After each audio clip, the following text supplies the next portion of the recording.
Hello mga kabatang helmet! Ako super nagbabagong balita to, no? Mabilisan lang talaga tong video na to para ma-inform ko kayo para doon sa mga walang FB, di ba videographer? So walang TikTok or walang mga ganap sa buhay. Tanging YouTube lang ang pinanghahawakan nito mga kabatang helmet. Nagkita na po, nag-reunite na po si VP Lenny at toy ni Lenny Robredo. Bakit ba? Sanay akong VP Lenny tawag sa kanya. Kasama ko si Grace ngayon.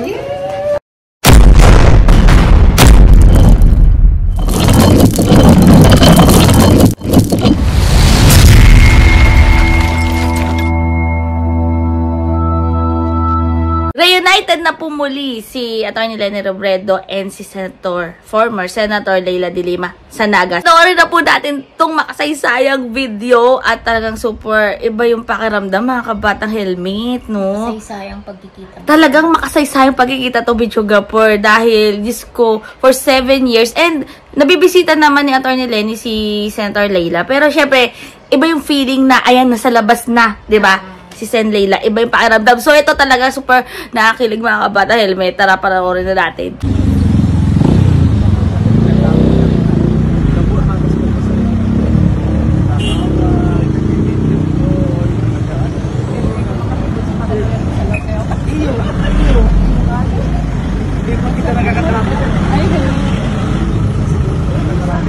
How was your first night in Italy?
Kami po siya, pero siya ang executive director ng Kalakan Mindanao. Saka siya din ang Amnesty International.